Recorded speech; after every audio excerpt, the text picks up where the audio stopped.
Kubor ka Batesi TV. Lawan Rashapi da ka Orange Nissan Looms Hopo near Fire Brigade Shillong. Ringkat bat ka net footage. Ordar mapi.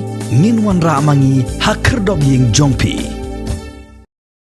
Menteri Ramba jong ke jela Konrad Kongkel Sangma ubalongru National President jong ke Sengsan Partai National People's Party rengkat lang bat ki khatsan ngut ki MDC bala syajit thamai syek yeng dorbar thawan jong ke Garo Hills Autonomous District Council haki election ke badang syudap long dangshen menta kasngi ke khathnyo terik ubnaya yong arjar arpuwei kilalaj ban yakendo ya ulat jong ke jela Usatyapal Malik Raj Bhawan nakabenta ban peni ye ke jingbon pa bat ban kam trai ru nakabenta ban thau ye ke executive committee ka bathmai hapo ka Garo Hills Autonomous District Council yakani ka kanhon ka bathmai jong ki MDC balayalam da ka NPP latip kerteng kum ka Garo Hills Democratic Coalition ka bakenthum ya ki khatwaingut ki MDC ni ka National People's Party laingut ki MDC Independent but uway MDC ni ka Sengsan Partai Garo National Council.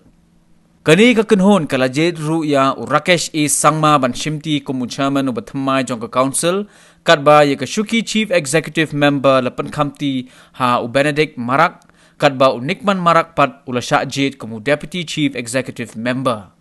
Social bentib ru baka election ne ka benta ka post chairman kan solong ha kala asngi ublay jong katayaw ka bansawan.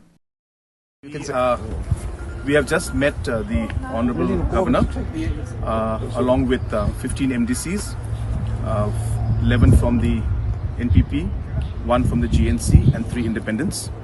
After the meeting, we have also briefed the Honorable Governor about all the details about the new coalition. So the new coalition will be termed as the Garo Hills Democratic Coalition, GHDC.